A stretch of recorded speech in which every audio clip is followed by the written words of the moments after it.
Next one. Okay, aged care workers. We've talked a lot about skilled workers and skilled employment and all the other bits and pieces over time. At the same time, you want your existing workforce to continue to get pay rises, uh, hopefully better than inflation. That's what workers want. At or below inflation, that's generally what employers want. But given, and we have an aging population, in fact, a lot of westernized nations have a rapidly aging population, then the workforce that supports them and looks after them will need to be sustained. And part of that is you pay them more. Um, if the industry is demanding more workers and you can't get enough workers in, one way to attract more workers, more money. And for those already in the industry, more money is always nice. It's also a field, particularly in the lower skilled. Now, not saying they're less capable, but in terms of formal skilling, you've got, well, your doctors and specialists all out the top, down through nurses and down to assistants, down to, I forget the other name that they use, but there's basically jobs all the way down the chain to ones that you can effectively do without much more than a very limited vocational training or even on the job training. And all of them are key, are important to the ongoing viability of aged care or, um, well, yeah, both residential and in-home, etc. The pay increase, $60 a week for nurses involved with aged care. That's pretty good. So what's that? That's, well, $100 a week's 5,200, $50 a week's 26. So it's an extra $2,500, nudging $3,000 a year. But is that coming pre or post tax? And the fact it took the Fair Work Commission to hand it down implies that it's an award rise. So the award is basically an industry-wide pay scale that employers can say when they're bringing an employee in, say, right, okay, I'm looking for a level one registered nurse, award pay. And so you get an applicant, level one nurse with X number of years experience. You go to the award and it'll tell you exactly what pay bracket to offer them or that they should get, and then usually how to account for or allow for overages and if they're going to work shift, if they're going to do all these other bits and pieces, how all that should be laid down.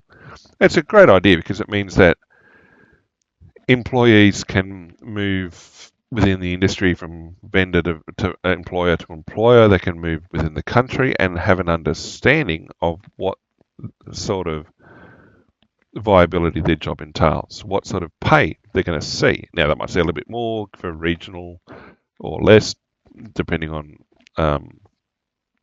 stuff, but that should be then identified as a deviation from the award. But the idea is that it gives protection to the class of employee so that they have a fairness in terms of being able to work with different employers and be treated roughly the same in terms of pay. Now, conditions, different problem. But at least on a pay side, it's good. So personal care workers, that's like one of the levels below nurses. I mean, there's not really a hierarchy as such, but in terms of the formal skilling levels, and I think other countries call them like nursing assistants or things like that. So they'll get an extra $40 a week, which is fantastic. And it's the sort of thing the unions get involved with. They get involved with their pay scales and things like that. So they had a 15% pay rise in 2023, so that's what, 2.5 years ago? Well, July 23, 2 years ago. And then a variation on direct and indirect workers. And so there's going to be some back pay or some, given that the increases have been backdated. And it's one of those things that I don't know why there's a gender pay gap in aged care. I mean, a lot of the employees are women. I don't know.